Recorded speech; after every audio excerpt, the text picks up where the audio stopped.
All right, we have our saw all put together. Now this was an old saw that I had. It was an extra saw, and I'm just going to leave this blade on my saw. I'm not going to be taking it off.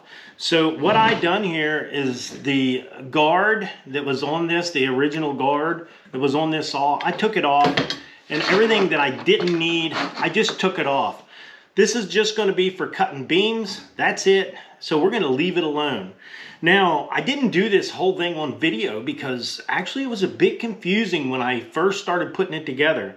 I didn't think it was going to fit at first, and then I kept working at it, and a buddy of mine came down and he gave me a hand too, and we finally figured it out. But what they do is they give this kit that they give you, all the extra pieces that they give you, they're actually for different saws. So it actually mounts on different saws. So you have to kind of figure out which one it's that you have and what parts that you need to go with this. Bit confusing putting it together, but I think it's going to pay off.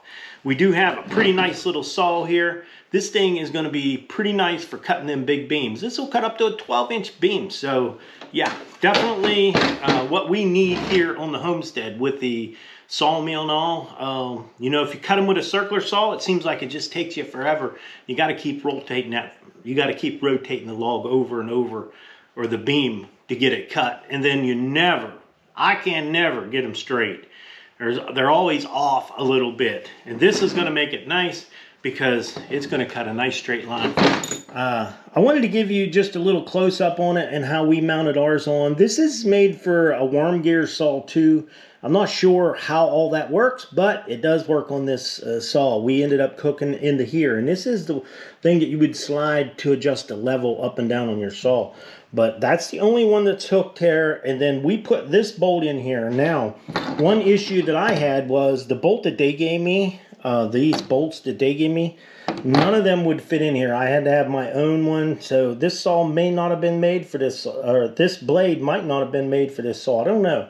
But it's working, and it does work. So that's how we mounted it on right there. The weird thing about this whole thing is up under here, this is your oiler. Very, very hard to get to your oiler. I popped the cap off and took an oil can, and oops, now I'm losing it. See if I get it back on there. It's a little bit hard to get it on and off.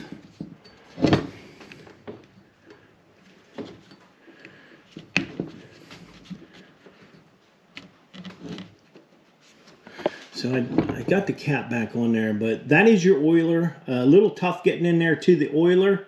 I just used an oil can and put some oil in it. It seemed to work okay. So not much to putting it on. We just had to put this bracket here on. This bracket right here is the only one that we had to put on there, and then we had to bolt it in the center. And like I said, I taken all this stuff off. I say we lay it out and give it a try.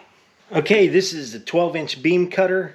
We're going to give it a try. This beam here, I know that my table saw will not go through it. So what we're going to do is we're just going to try to cut through it, make sure our cord is out of the way, just to give it a try and see how it works. This thing's pretty loud.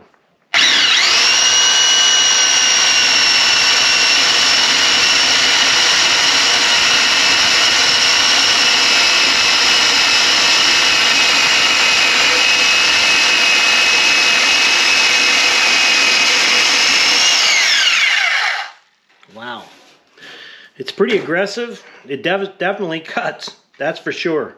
All right, that beam cutter cut pretty good. Now, we don't have a whole lot to cut here in the shop right now with this beam cutter, but in the past we have needed this, so I figured I'd go ahead and pick it up. That way we have it when we need to cut them big beams down, we have the right tool to do it with. And it's always nice to have the right tool to do the job. I'm going to leave a link in the description down below. If you guys are interested in one of these and you want to cut some big beams, I think this is going to work out pretty good. I still have to get used to it myself, but you know, all the tools you have to learn them, and then you figure them out and you find easier ways to work them. So I would like to tell everyone thanks for watching the video. Don't forget to subscribe. Leave me thumbs up, thumbs down, or a comment if you'd like. Until next time.